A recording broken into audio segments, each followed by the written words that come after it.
What defines something as queer in media, and when does it become too queer for a non-queer audience? I'm sure you've noticed watching adaptation over adaptation of your childhood favorites, something is missing. But what is that something?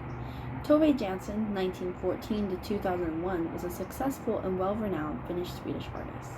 Jansson wrote and illustrated the stories of the Moomins, a Finnish comic which became the face of Finland and was popularized in the United States in the 70s and 80s, long after the first televised adaptation of Moomin was released in Germany, titled Die Moominfamilie, eine drollige Gesellschaft.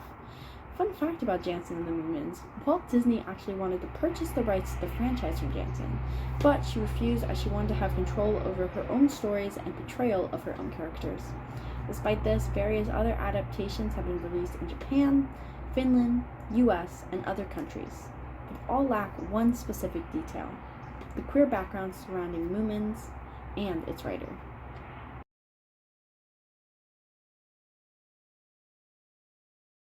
Jansson was not only an author, but a prominent and feminist queer icon.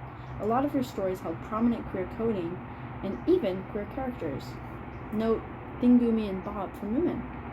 However, their queerness is often toned down to a more simplistic, platonic, and almost brotherly relationship in many adaptations to better fit a heterosexual audience.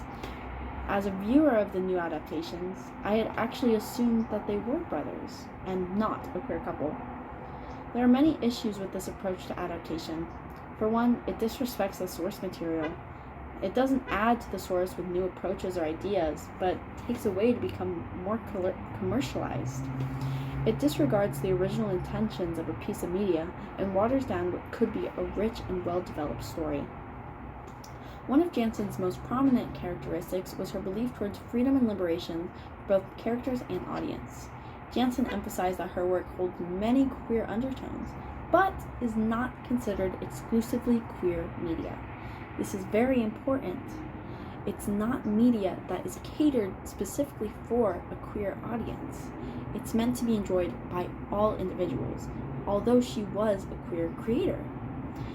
Queer nor heterosexual relationships are often at the focal point, showcasing how she views queer relationships as equal to heterosexual relationships. This point of view allows all viewers to feel seen and well represented.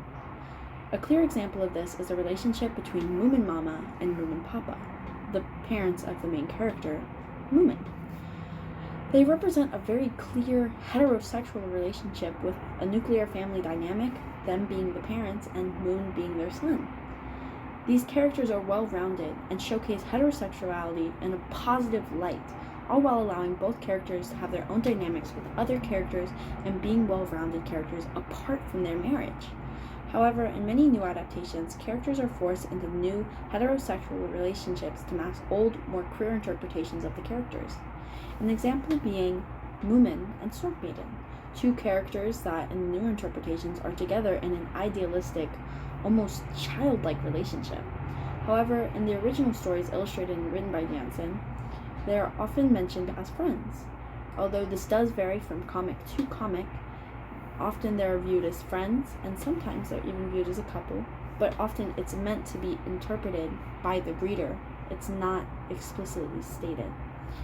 This heteronormative rewriting of characters takes a neutral, queer, and hetero-friendly piece of media and pushes away its queer audience.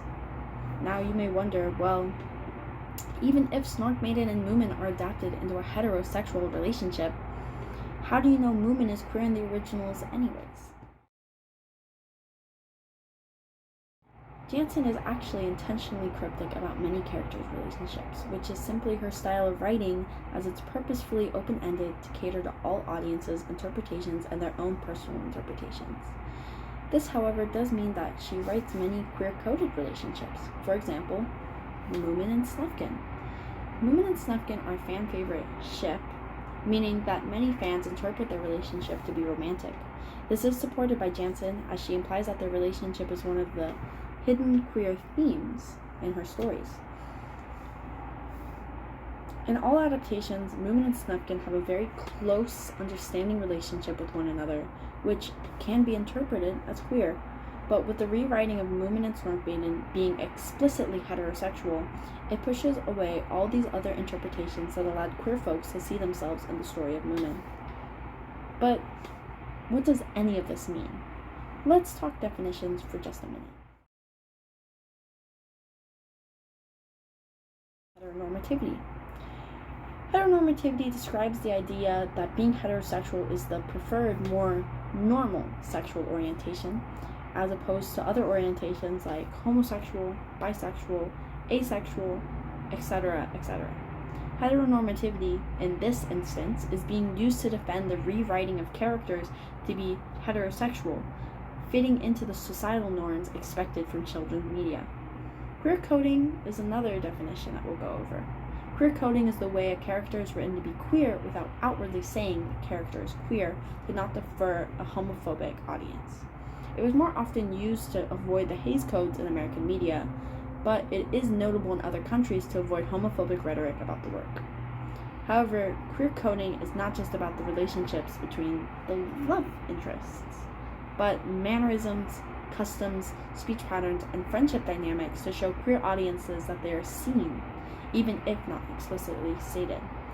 Then, on the opposite side of the spectrum, there is queer baiting. While queer coding and queer baiting can often be confused with each other, they could not be more different. The main difference between these two things is intention. What is the intention behind queer coding versus the intention behind queer baiting? Queer baiting, as opposed to queer coding, is used to bait a queer audience into feeling compelled to continue watching a piece of media or feel inclined to pay money for merchandise, all while not delivering on any real, meaningful queer dynamics. This is often characterized in adult media through sexual tension or sexual actions, usually between women, but in works like Moominvalley and other children's media, it is not erotic, but romantic instead.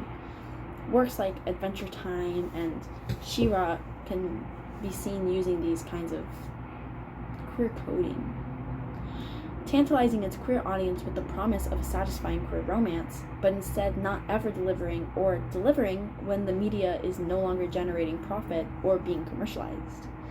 The transition towards a more heteronormative story occurs as the story becomes adapted outside of Finland. During the 1950s, queer rights and queer acceptance wasn't even a thought to Finnish society, and yet so much queer media was coming out. This is mostly due to the lack of censorship, unlike many other countries that often censored queer artists, authors, and other types of creators.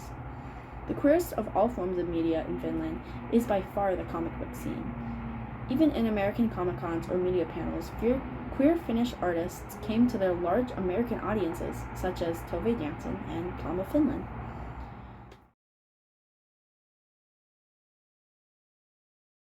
All of this aside, who says that Moominvalley has to be a queer piece of media? Well, no one, actually. Not even Jansson had said that Moominvalley is a strictly queer piece of media. But honestly, that's even more of a reason to have queer representation within it. While it is important to have media that caters specifically towards a queer audience, it's also important to have casual representation, which you really don't see very much of anymore. Just like for shows for queer representation showcase heterosexual relationships or cisgender individuals, other forms of media should showcase queer representation. The erasure of queer representation and relationships doesn't only affect the audience of Moominvalley, but queer audiences for all forms of media in all different franchises. Whether it be a background kiss or a vaguely queer relationship, it's important to have. Superficial relationship is not true representation.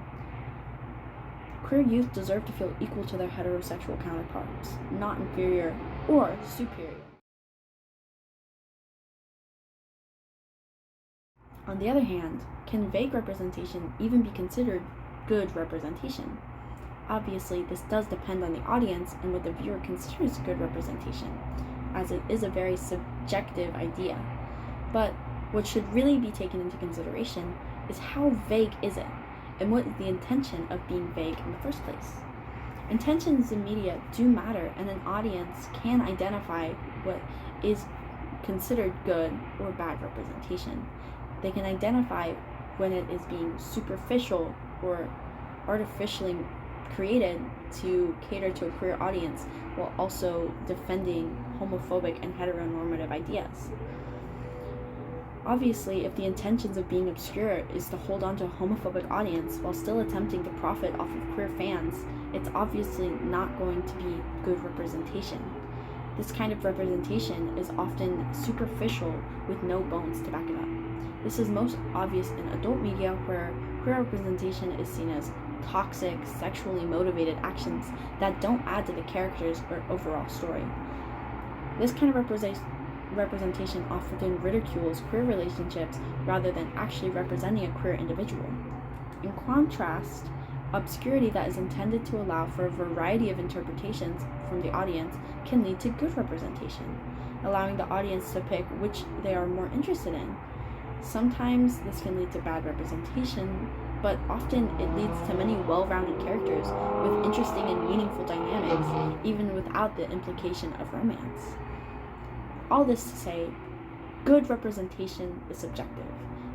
It also doesn't only have to be found in queer media. Audiences deserve to see good queer representation in all media, whether it's highlighting the queerness or is only showing it in the background. The heteronormativity of media and the process of adaptation of franchises like Moominvalley are often disrespectful to the original source material that audiences rely on for good representation.